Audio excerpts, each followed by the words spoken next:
नमस्कार। Legal knowledge with SP चौबयाल में आपका हार्दिक स्वागत है। मैं सतपाल चौबयाल। आज हम बीएनएस का चैप्टर 14 शुरू करने जा रहे हैं। इस चैप्टर का जो टॉपिक है फॉल्स एविडेंस, उसकी हम सेक्शन 227 से 235 बीएनएस तक इनके बारे में जानेंगे। तो आइए शुरू करते हैं। आज की जो हमारी पहली सेक्शन है वो है giving false evidence. Section 227 BNS, मिथ्या साक्ष्य देना यानी कि झूठा साक्ष्य देना, धारा 227 भारतीय न्याय संहिता। Whoever being legally bound by an oath or by an express provision of law to state the truth or being bound by law to make a declaration upon any subject makes any statement which is false and which he either knows or believes to be false or does not believe to be true is said to give false evidence।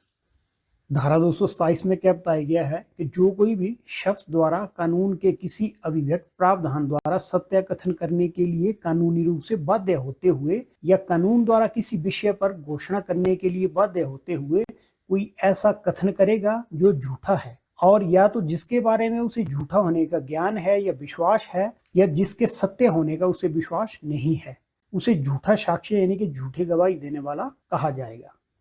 अर्थात अगर कोई व्यक्ति शपथ लेने के उपरांत या तो झूठी गवाही देता है या ऐसी स्टेटमेंट देता है जिसके बारे में वो जानता है या उसके पास विश्वास करने का कारण है कि वो जो स्टेटमेंट दे रहा है वो सत्य नहीं है, तो माना जाएगा कि उसने झूठी गवाही दी है। Explanation 1, a statement is within the meaning of this section whether it is made verbally or otherwise। इसके स्पष्टीकरण 1 में क्या बताया गया है कि कोई कथन चाहे मौखिक रूप से दिया गया हो या किसी अन्य रूप में इस धारा के अंतर्गत आता है। अर्थात स्टेटमेंट जरूरी नहीं है कि कोई आदमी वर्बली स्टेटमेंट दे रहा है, अगर कोई रिटन स्टेटमेंट भी दे रहा है तो वो भी इस धारा के अंतर्गत आएगी। अर्थात अगर कोई रिटन स्टेटमेंट भी झूठी दे रहा है तो वो भी इस धारा के अंतर्गत आएगी। Explanation 2, a false statement as to the belief of the person attesting is within the meaning of this section, and a person may be guilty of giving false evidence by stating that he believes a thing which he does not believe, as well as by stating he knows a thing which he does not know। तो स्पष्टीकरण 2 में क्या बताया गया है कि प्रमाणित करने वाले व्यक्ति के अपने विश्वास के बारे में झूठा कथन इस धारा के अर्थ के अंतर्गत आता है, और कोई व्यक्ति ये कहने से कि उसे उस बात का विश्वास है जिस बात का उसे विश्वास नहीं है, तथा ये कहने से कि वह उस बात को जानता है जिस बात को वह नहीं जानता है, झूठी गवाही देने का दोषी हो सकेगा। अर्थात स्पष्टीकरण 2 में क्या बताया गया है कि किसी व्यक्ति को किसी बात पर विश्वास नहीं है, फिर भी अगर वो ये कहता है कि उसे उस बात पर विश्वास है, या कोई व्यक्ति किसी बात के बारे में नहीं जानता है फिर भी वो जानबूझकर ये कहता है कि वह उस बात के बारे में जानता है, तो ये माना जाएगा कि उसने झूठी गवाही दी है। नेक्स्ट सेक्शन है fabricating false evidence, section 228 BNS, मिथ्या यानी कि झूठा साक्ष्य गणना, धारा 228 BNS. Whoever causes any circumstance to exist or makes any false entry in any book or record or electronic record or makes any document or electronic record containing a false statement intending that such circumstance, false entry or false statement may appear in evidence in a judicial proceeding or in a proceeding taken by law before a public servant as such or before an arbitrator।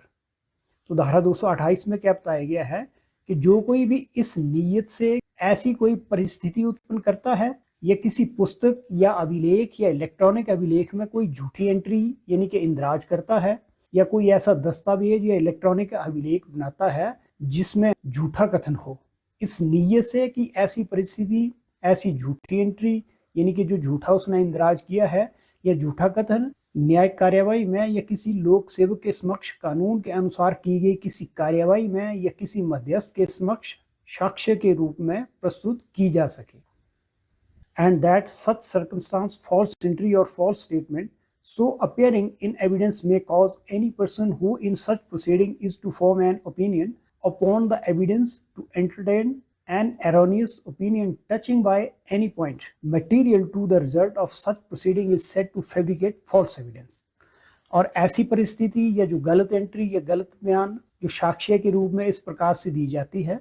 किसी भी व्यक्ति को जिसे ऐसे साक्ष्य के आधार पर ऐसी कार्यवाही में अपनी राय बनानी है, ऐसी कार्यवाही के परिणाम के लिए महत्वपूर्ण किसी बिंदु के संबंध व गलत राय बनाने के लिए प्रेरित करे, अर्थात वह व्यक्ति ऐसे झूठे साक्ष्य के आधार पर अपनी गलत राय बनाए, तो इसे झूठा साक्ष्य गणना कहा जाएगा। तो झूठा साक्ष्य गणना क्या हुआ कि कोई व्यक्ति जो है कोई ऐसी परिस्थिति उत्पन्न करता है या किसी रिकॉर्ड में, बुक में या इलेक्ट्रॉनिक रिकॉर्ड में किसी प्रकार की कोई एंट्री करता है, झूठी एंट्री करता है, किस नीयत से, ताकि उसने वो जो झूठी परिस्थिति उत्पन्न की है या कोई झूठी एंट्री करी है या झूठा रिकॉर्ड बनाया है वह किसी जुडिशियल प्रोसीडिंग में पेश किया जाए या किसी लोक सेवक के समक्ष पेश किया जाए या किसी आर्बिट्रेटर के पास पेश किया जाए। और ऐसे झूठे रिकॉर्ड, झूठे इलेक्ट्रॉनिक रिकॉर्ड या झूठी परिस्थिति के आधार पर जुडिशियल प्रोसीडिंग में या जो लोक सेवक है या जो आर्बिट्रेटर है उन परिस्थितियों के अनुरूप अपना गलत निर्णय बनाए, जैसा कि अगर उसे सच्चाई का पता होता तो वो नहीं बनाता, तो माना जाएगा कि उसने झूठा साक्ष्य गढ़ा है। अब ये जो झूठी एंट्री करना या झूठा इलेक्ट्रॉनिक रिकॉर्ड तैयार करना या झूठा रिकॉर्ड तैयार करना ये तो स्पष्ट है, लेकिन झूठी परिस्थिति उत्पन्न करना क्या है। फॉर एग्जाम्पल मान लो ए की बी के साथ दुश्मनी है। अब ए क्या करता है कि चुपके से जाता है और बी के घर में ड्रग्स रख देता है और फिर पुलिस को इन्फॉर्म कर देता है कि बी जो ड्रग का कारोबार करता है। इस तरह से उसने क्या किया कि झूठी परिस्थिति उत्पन्न कर दी। अब पुलिस आती है, बी के घर में रेड करती है और वहां वाकई ड्रग जो है बरामद हो जाती है और बी के विरुद्ध पुलिस केस तैयार कर देती है। अगर पुलिस को इस सच्चाई का पता होता तो पुलिस जो है उसके विरुद्ध केस रजिस्टर्ड नहीं करती, तो इसे बोलेंगे कि उसने क्या किया है, झूठी परिस्थिति उत्पन्न करी है। अब ये जो हमने सेक्शन 227 और 228 भारतीय न्याय संहिता पढ़ी, इनमें मुख्य अंतर क्या है। जो धारा 227 है इसमें व्यक्ति जो फॉल्स स्टेटमेंट देता है, चाहे वो मौखिक दे चाहे वो लिखित में दे, और धारा 228 क्या है, इसमें व्यक्ति झूठा साक्ष्य गढ़ता है, चाहे वह कोई झूठी परिस्थिति क्रिएट करे या कोई झूठी एंट्री करे, झूठा रिकॉर्ड तैयार करे या झूठा कोई इलेक्ट्रॉनिक रिकॉर्ड तैयार करे। नेक्स्ट सेक्शन है punishment for false evidence, section 229 BNS, झूठे साक्ष्य के लिए दंड, धारा 229 भारतीय न्याय संहिता। Subsection 1, whoever intentionally gives false evidence in any stage of a judicial proceeding or fabricates false evidence for the purpose of being used in any stage of judicial proceeding shall be punished with imprisonment of either discretion for a term which may extend to 7 years and shall also be liable to fine which may extend to 10,000 rupees। तो उपधारा 1 में क्या बताया गया है कि जो कोई भी जानबूझकर किसी न्यायिक कार्यवाही के किसी चरण में झूठी गवाही देगा या किसी न्यायिक कार्यवाही के किसी भी चरण में उपयोग किए जाने के उद्देश्य से झूठी गवाही गढ़ेगा, ऐसे व्यक्ति को दोनों में से किसी भांति के कारावास जो 7 वर्ष तक का हो सकेगा और जुर्माना जो 10,000 रुपए तक का हो सकेगा से दंडित किया जाएगा। Subsection 2, whoever intentionally gives or fabricates false evidence in any case other than that referred in subsection 1 shall be punished with imprisonment of either discretion for a term which may extend to 3 years and shall also be liable to fine which may extend to 5,000 rupees।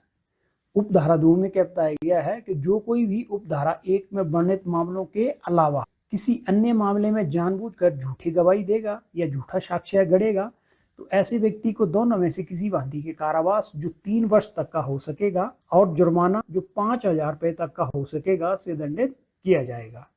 अर्थात न्यायालय को छोड़कर किसी अन्य जगह अगर कोई व्यक्ति झूठा साक्ष्य देता है या झूठा साक्ष्य गढ़ेगा, फॉर एग्जाम्पल मान लो किसी लोक सेवक के पास उसने झूठा साक्ष्य दे दिया या किसी आर्बिट्रेटर के पास उसने झूठा साक्ष्य दे दिया या झूठा साक्ष्य गढ़ा, तो ऐसे में उसे जो दंड है ये उपधारा 1 की अपेक्षा थोड़ा इसमें कम रखा गया है, क्योंकि अगर कोई न्यायालय के समक्ष झूठा साक्ष्य देता है या झूठा साक्ष्य गढ़ता है तो न्यायालय जो है उसके आधार पर किसी निर्दोष व्यक्ति को कारावास इत्यादि का दंड भी दे सकता है। इसलिए न्यायालय के समक्ष झूठा साक्ष्य अगर कोई देता है तो वहां सजा का प्रावधान जो ज्यादा रखा गया है, जबकि लोक सेवक के समक्ष या मध्यस्थ के समक्ष अगर कोई झूठा साक्ष्य देता है तो वहां सजा का प्रावधान जो है अपेक्षाकृत कम है।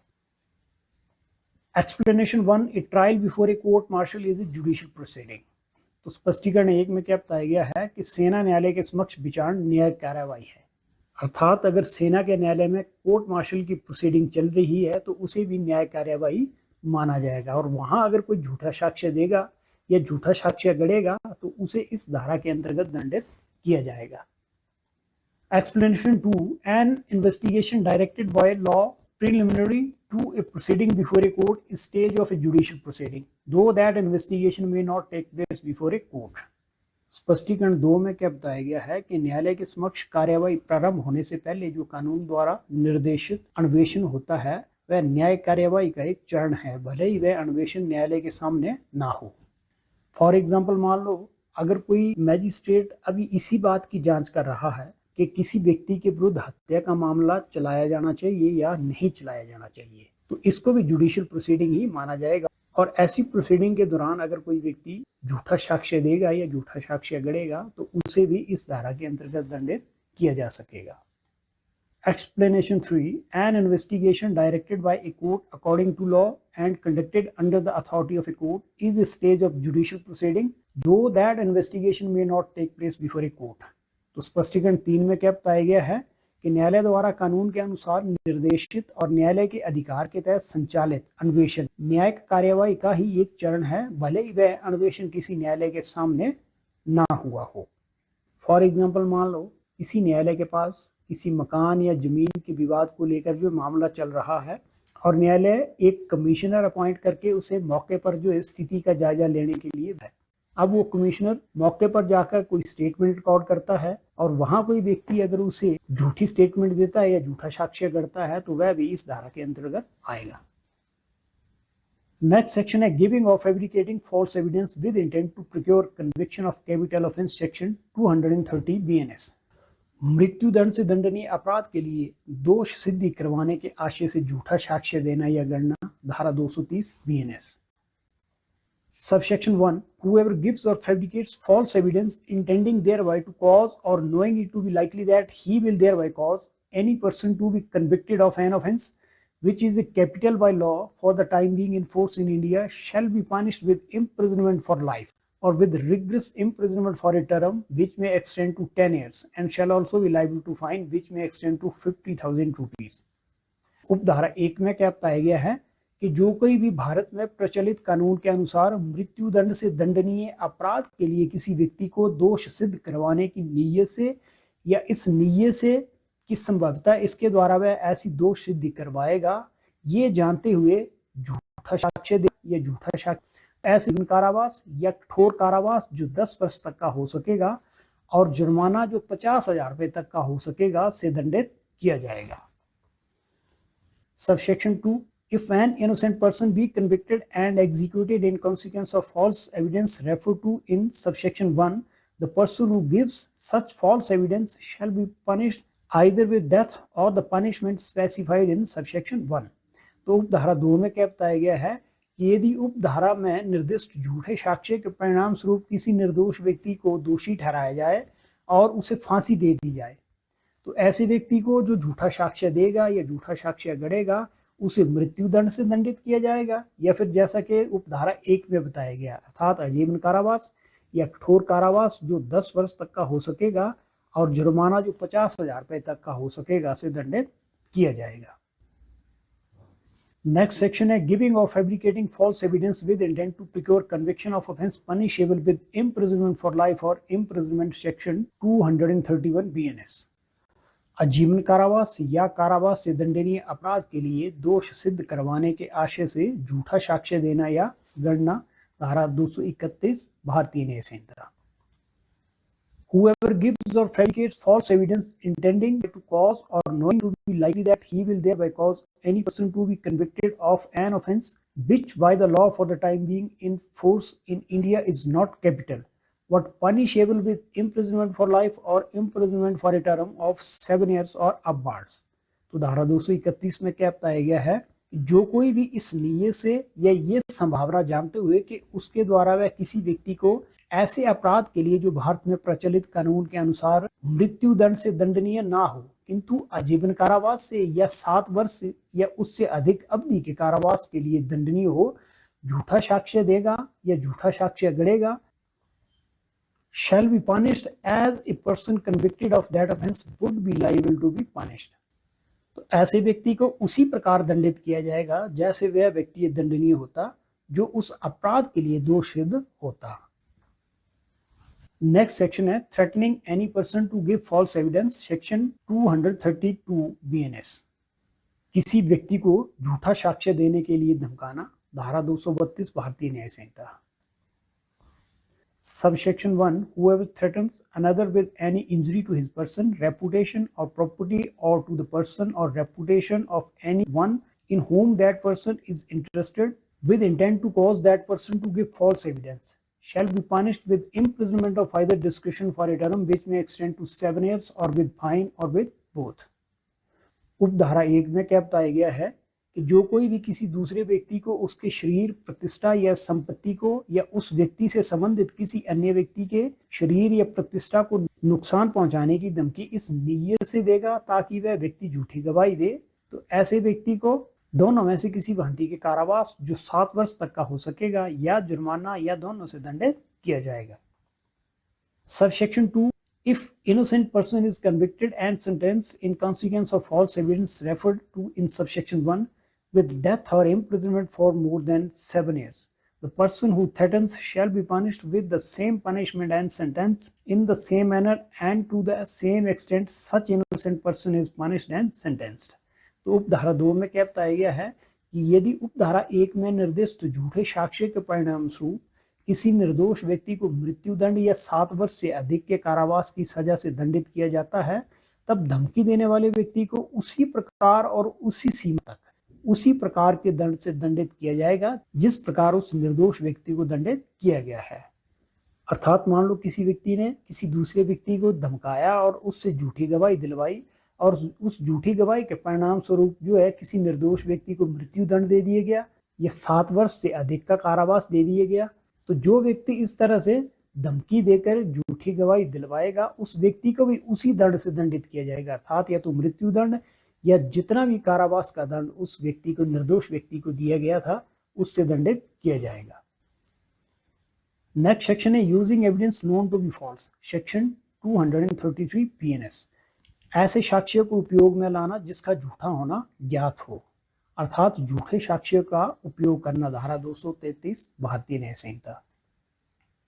Whoever corruptly uses or attempts to use as true or genuine evidence any evidence which he knows to be false or fabricated shall be punished in the same manner as if he gave or fabricated false evidence।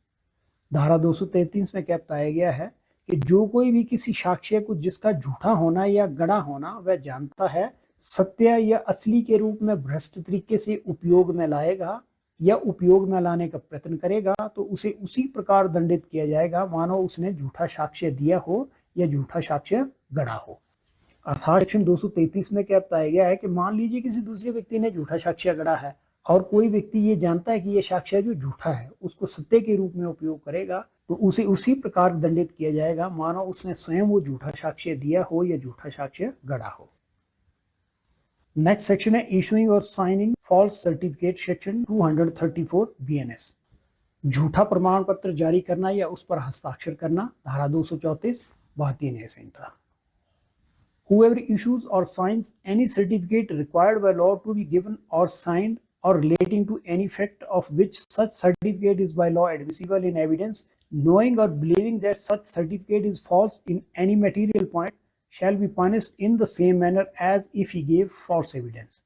तो धारा 234 में क्या बताया गया है कि जो कोई भी ऐसा प्रमाण पत्र जिसका दिया जाना या हस्ताक्षरित किया जाना कानून अनुसार अपेक्षित हो या जो किसी ऐसे तथ्य से संबंधित हो जिसका वैसा प्रमाण पत्र कानून अनुसार साक्ष्य के रूप में स्वीकार्य हो, ये जानते हुए या विश्वास करने का कारण रखते हुए कि ऐसा प्रमाण पत्र किसी भी महत्वपूर्ण बिंदु में झूठा है, प्रमाण पत्र या तो जारी करेगा या हस्ताक्षरित करेगा, वह उसी प्रकार दंडित किया जाएगा मानो उसने झूठा साक्ष्य दिया हो। नेक्स्ट सेक्शन है using as true a certificate known to be false, section 235 BNS। किसी झूठे प्रमाण पत्र को सत्य के रूप में उपयोग करना, धारा 235 भारतीय न्याय संहिता।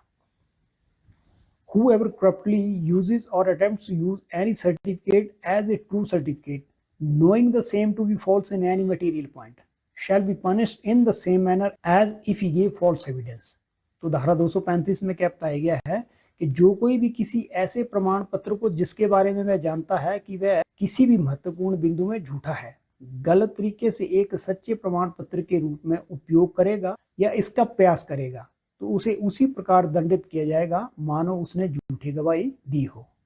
अर्थात धारा 235 में क्या बताया गया है कि भले किसी व्यक्ति ने झूठा सर्टिफिकेट तैयार नहीं किया है, परंतु अगर कोई व्यक्ति जानता है कि ये सर्टिफिकेट जो है झूठा है, तो उसे असली के रूप में उपयोग करेगा या उपयोग करने का प्रयास करेगा, तब ऐसे व्यक्ति को इस धारा के अनुसार दंडित किया जाएगा। आज के लिए इतना ही। अगर ये मेरा लेक्चर आपको अच्छा लगा हो तो प्लीज़ इसे लाइक और शेयर कर दें और मेरे चैनल को भी सब्सक्राइब कर दें। अगर इस संदर्भ में आपका कोई प्रश्न हो तो आप वो भी मुझे भेज सकते हैं